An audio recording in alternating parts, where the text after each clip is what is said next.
Kalau kalian nonton video ini sampai habis, insya Allah kalian bakal profit konsisten guys.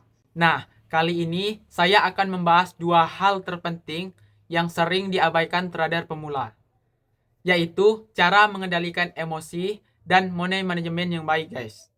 Nah, kenapa ini penting? Karena tanpa kontrol emosi dan money management yang baik, ya, strategi apapun tidak akan bertahan lama guys.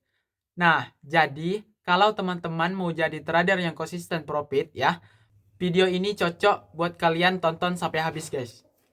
Nah, bagian pertama ya, kenapa emosi itu berbahaya di trading? Nah, trading itu bukan soal menang satu kali dua kali guys, tapi soal siapa yang bertahan lama di market. Nah, banyak trader itu gagal ya, bukan karena salah analisa, tapi karena kalah sama emosinya sendiri guys. Nah, ada dua hal ya, dua hal emosi yang paling berbahaya. Nah, yang pertama itu kalian itu serakah guys. Nah, pengen cepat kaya, masuk lot besar, terus overtrade. Itu tidak bagus guys dalam trading guys. Nah, yang kedua ya, kalian itu takut ambil posisi guys. Nah, ragu buat entry, padahal sinyal kalian itu udah jelas guys. Nah, dan kalian itu buru-buru ambil profit kecil karena kalian takut berbalik arah guys. Itu kesalahan kalian guys. Nah, contoh nyata ya, sering nggak teman-teman itu ngalamin sudah pasang analisa ya, harga bergerak sesuai prediksi, tapi karena takut malah close lebih cepat. Nah, ternyata harga itu terus naik jauh. Itu contoh kendali emosi yang gagal guys. Nah, yang kedua ya, cara mengendalikan emosi saat trading. Nah, yang pertama, punya rencana trading yang jelas. Nah, sebelum masuk market itu, kalian tentukan dulu entry, TP, dan SL kalian guys. Kalau sudah eksekusi, jangan utak-atik lagi hanya karena panik guys. Nah, yang kedua, gunakan ukuran lot yang rasional guys. Nah, emosi muncul biasanya karena lot terlalu besar guys. Nah, kalau lot sesuai modal, pikiran kalian itu bakal tenang guys. Nah, yang ketiga ya, jangan trading saat emosi buruk. Nah, lagi marah, capek, atau stres, sebaiknya jangan trading dulu guys. Nah, trading itu butuh fokus dan pikiran itu harus jernih dulu guys. Nah, yang keempat ya, terima bahwa rugi itu normal guys. Trading itu bukan soal 100% profit guys. Nah, tapi soal lebih banyak menang daripada kalahnya guys. Nah, kalau rugi satu kali, dua kali ya, jangan balas dendam. Biarkan sistem itu berjalan semestinya guys. Nah, bagian ketiga ya, apa itu money management? Ya, money management itu ialah ya, cara mengatur modal supaya bisa bertahan lama di market. Nah, trader profesional itu ya, selalu menekankan bukan seberapa besar profitmu, tapi seberapa lama kamu bertahan di market. Nah, tujuan utama money management itu ialah ya, melindungi modal kalian, bukan cari untung cepat. Nah, yang keempat, prinsip money management.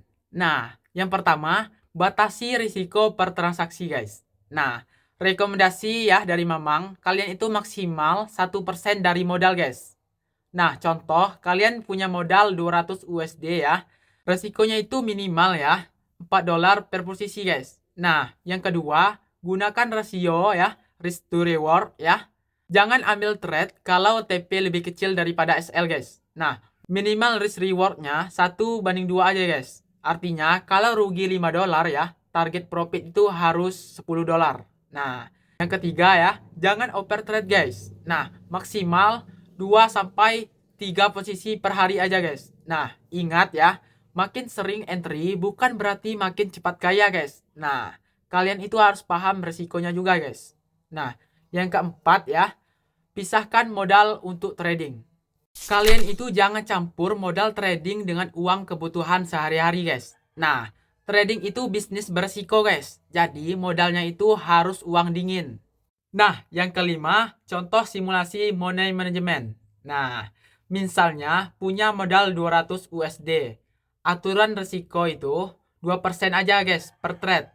Yang artinya itu $4. Nah, kalau stop loss 20 pips ya, lot maksimal itu 0,02 aja guys. Nah, target 40 pips ya, profit sekitar $8 ya. Risk rewardnya itu 1:2 aja guys.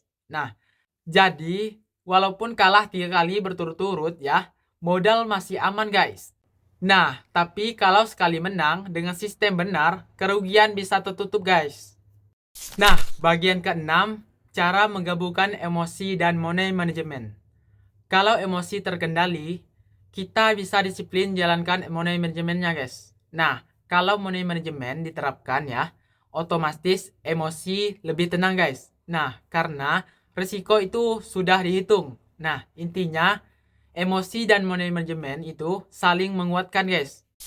Nah, jadi kesimpulannya teman-teman ya, trading forex itu bukan cuma soal analisa teknikal doang, tapi juga bagaimana kita bisa mengendalikan emosi kita dan cara mengatur modal dengan bijak. Nah, banyak trader gagal itu bukan karena tidak bisa membaca chart, tapi karena tidak sabar, serakah, atau tidak disiplin dengan money manajemennya.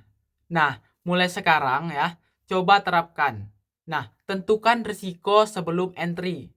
Nah, kalian itu disiplin dengan rencana trading kalian masing-masing guys. Nah, jangan biarkan emosi kalian menguasai keputusan kalian guys.